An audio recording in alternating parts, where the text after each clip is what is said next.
I've spent decades in these forests. I know what they can do. And for years, I've been watching Nevada County thinking, when? Nevada County, the next. Everybody in wildland fire knows it.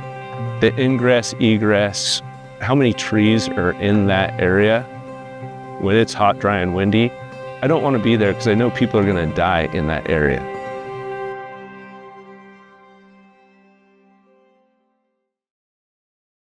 Growing up in Plumas County, I thought that a healthy, beautiful forest was a thick, kind of jungly forest that you had trouble walking through, because that's what I grew up in. Our environment is fire prone and fire dependent. Over millions of years, the flora and trees in this landscape have evolved mechanisms to survive with frequent fire. So much so that these trees are trying to encourage fire as frequently as possible. When I started up here, fires 3, 5,000 acres, 20,000, 60 were considered huge, monumental size.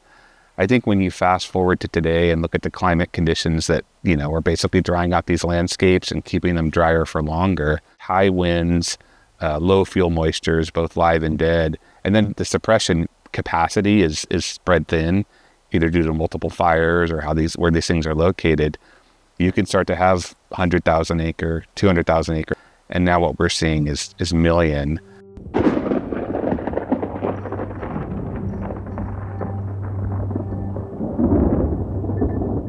In August of 2020, dry lightning struck Plumas County 21 times in a single day.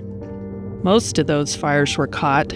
2 weren't: the Claremont fire near Quincy and the Bear Fire burning in roadless canyon country along the middle fork of the Feather River. Resources were already spread thin across the state. We had come home after a 2-week tour, so we were here in Quincy on our days off. I was asking, what are we holding it on the middle fork corridor? Because it's a wild and scenic river, it's hard to access, there's no roads down there. And so just the back of my hair was kind of standing up like it's a tough thing to do. And I'm pulling into the Safeway parking lot when I see a column poke up over the backside of Claremont. So that was a couple hours to get to the top of the ridge.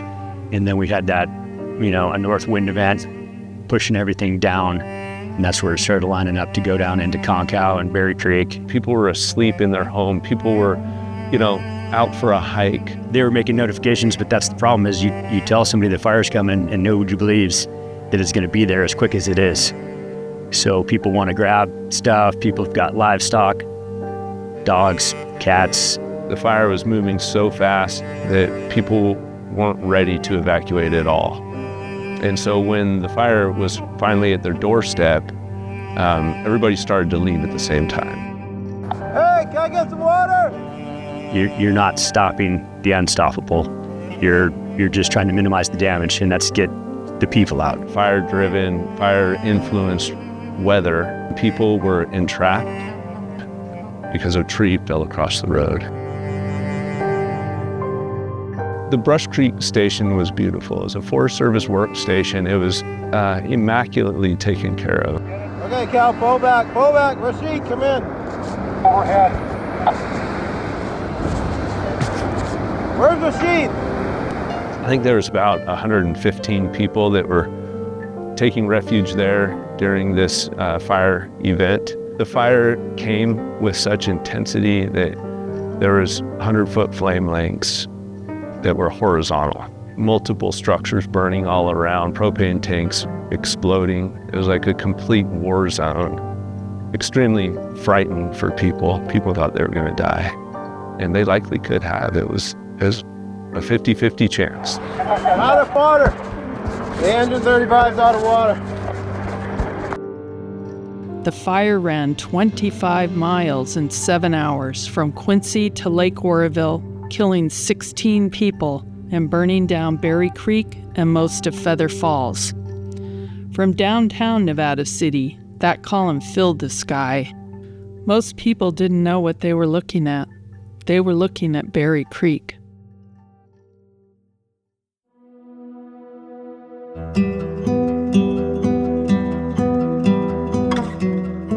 I drove the Oro-Quincy Highway through the burn. miles and miles of dead forest. I kept thinking I'd come out the other side of it. I never did.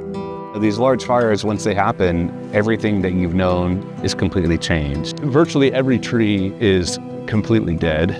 It's a skeleton of a forest, is the way we could describe it. The trees are all white and gray and dead. Individual trees we knew, places we'd go hiking, we'd go camping, swimming, take our kids when they were little. Those are all pretty much gone in the sense of all the trees that were there are now dead and they're becoming brush fields. I don't know how many acres you're actually seeing with your eyes, but you're not seeing anything close to 1 million acres. So that scale that you can drive around in it for a whole day and not even come close to seeing it all, the recovery process is very slow, very expensive. You know, there's money, there's insurance, and there's all these things that can get fixed in some ways. There's a lot of things that'll never go back to where they were before. Recovery is just too slow to make things feel better. Whether you're in, Paradise or Greenville or Hawaii that had these big fires, it's just a massive, sad kind of undertaking that just takes a lot of time and resources of people. In Plumas County, we've experienced the tipping point of catastrophic wildfire, and that's where fire suppression is rendered completely unviable. People know now that we cannot permanently exclude fire. Fire will eventually happen, and the longer it's absent, the greater its potential for destruction. Anybody that lives in the foothills on either side of the Sierra Nevadas, that channels wind. Upslope in the day, downslope at night, and the fires run both directions according to the wind.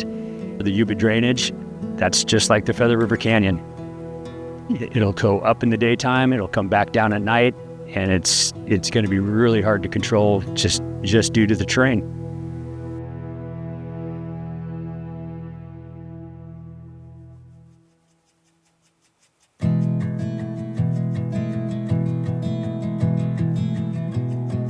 People have moved into the mountains because they're beautiful.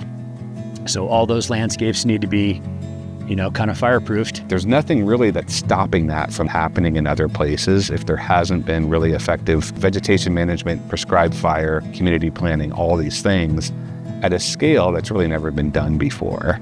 I don't think anybody's ready for that next phase. And we're behind the curve. We need to get there with fuels treatment. And our projects just need to be larger in scale to give the towns the best chance. But we need to work together with the private landholders, the Forest Service landholders, the state. All that stuff needs to work together to create a bigger buffer. We can do this. Humans have been using fire in the landscape for a very, very long time. It's very natural for us to be using fire to reduce the fuel and to cater to the natural fire-prone adapted landscape. We want to replace that horrible outcome, that horrible fire forecast, with beneficial fire. That's good fire, prescribed fire. We need to restore the critical ecological process of the land, save lives, save the community, save the forest that we all love. Fire's coming. The only question is what kind. I'd choose prescribed burning, a lot of it, much faster than we're doing it. And it means thinning, cutting trees. A forest packed this dense is not a healthy forest. It's a fire waiting for a match. We know what to do. What we need now is the will to do it at the scale that actually matters, before the fire makes the decision for us.